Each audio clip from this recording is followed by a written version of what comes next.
Hey everyone, so today we're going to be going over how to create your magazine cover and article with Canva. So we're going to be going to Old Rochester Library. It's going to be the first link that we're going to click on. We're going to be going to Departments, English, then we're going to go to Senior Project, and then lastly, Designing Your Magazine. Now, there's going to be a lot of content on this page, including the project assignment and the article quick tips, which I highly recommend that you check out because there is a lot of crucial information that is really going to make or break your article writing. And lastly, I also want to point out that you have a grading rubric here. So, with your grading rubric, you really need to go through this. You have about 2 weeks from today for a lot of you when your final draft is going to be due. Your final, not final draft, your final draft is due next week, and your final project is going to be due in 2 weeks with your magazine.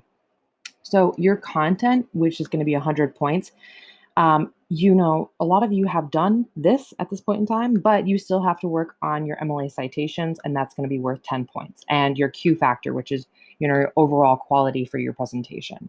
And then the next 100 points is going to be your actual magazine article. And what I keep trying to point out to everyone is that, by even having your name, your byline, which is 5 points right there, by having it be the appropriate link, that's 10 points by having it be professional layout, which by using Canva kind of helps you to do that, that's going to be 10 points. By using pictures or charts, you need to have at least two different types of those. That's 10 points right there. Having it even be interesting is 5 points.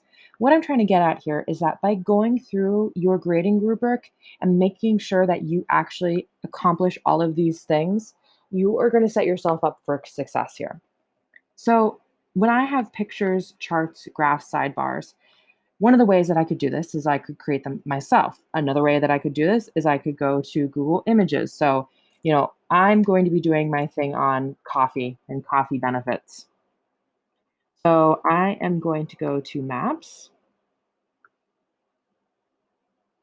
Why am I going to Maps? I don't know why I'm going to Maps. We're going to go to coffee and we're going to go to Images. Okay, there we go. So right away, I have some, latte pictures, which is what everyone goes for when they go for coffee. Um, I've got some hearts. I've got some weird smiley faces. Some aesthetic pictures here.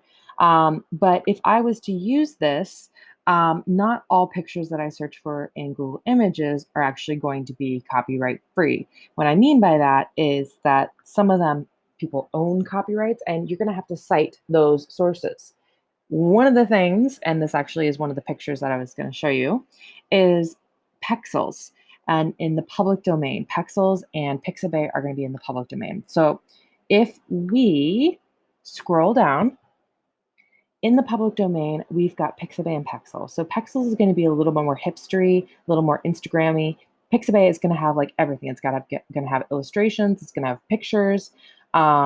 It's going to have like vector kind of graphics. A lot of different things are in Pixabay. Pexels is just going to be pictures.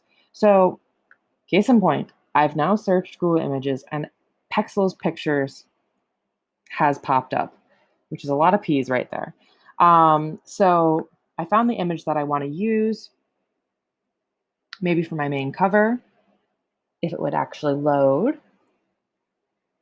I know that it's a CC0 license, which means that it is in the public domain, that it's not copyrighted, that I can do whatever I want with this photograph.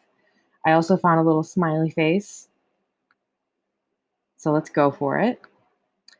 And I can now also go to Pixabay. So in Pixabay, when I type in coffee, I have the choice to not only choose images, but photos, which is what I'm thinking about, or vector graphics, which means that it's going to be an illustration with a background that is translucent, it's clear, or illustration. So I already have some pictures, so maybe I want to go instead for some illustrations.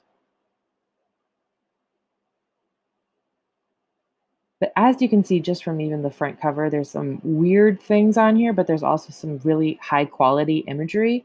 So it's a mixture of a lot of different things. That's kind of the public domain in general. It's a mixture of a lot of different things. So, as this is loading, I want to just point out that the Shutterstock photos up here are actually copyrighted, so you can't use them. Okay, so I've got this gal, she's working. Let's grab her. She's an illustration. Let's just grab her. It's going to ask me if I'm a robot. I'm not a robot, and I want to click it, but it's not very happy. Okay, so for instance, there we go. Um, There we go. Okay, so now it's downloaded. So now that I have some images that I know are copyright free, I know they're in the public domain, I know that I won't actually have to cite them. Um, I'm now going to scroll down and I'm going to go to Canva templates. So each of these different ones over here is going to have a different feel or aesthetic to them. So I'm going to first go to all magazine covers just to show you what it kind of looks like. So on the side here, I've got all my different templates again, but I can start to look through. If you really don't know the aesthetic that you want to be choosing for your magazine cover and your layout, I highly recommend that you just keep scrolling through, like keep going through and looking at the different graphics. You can change background photos, you can change fonts, you can change the color. Like if you hate that red, you can change that red easily. But what you want to be looking for when you're looking at a magazine cover or a template is, do you like it? You know, can you easily use what you have here and make it your own? That's kind of what you're looking for. Does that make any sense? You're looking for something that aesthetically calls to you. But again, you can always change this photo. You can change the orange if you don't like the orange and make it your own. So I'm okay. I don't need to search this because I know that I'm doing something on the health benefits of coffee. So I'm going to go to food, and you can look right here and you can see that the food is totally different. So if I was to go instead for car, now look at the food. It's kind of hipstery, Instagrammy feely. Now if I was to click on car, the aesthetics are totally different and the layout is very different and the fonts that they're using is very different. Just like with sports, it's going to be very different as well. So if car will actually load, I can show you.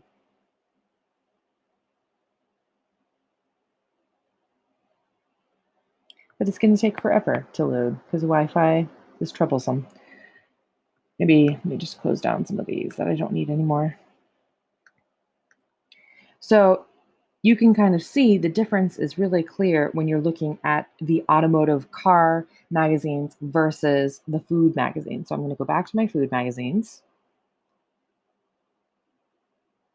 And I've decided that I don't really like that yellow, but I really like, the aesthetics of Munch. And maybe I'm even thinking Munch sounds like a great cover title as well. So I'm just going to be using it.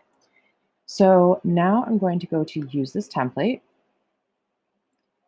I am in education. I'm going to sign up with Google. From here, you're going to be clicking on your account,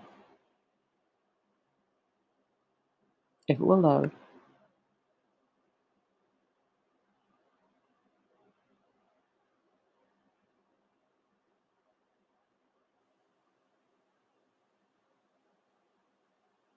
And it's just going to take forever. Okay, so while this is loading, and this is going to go.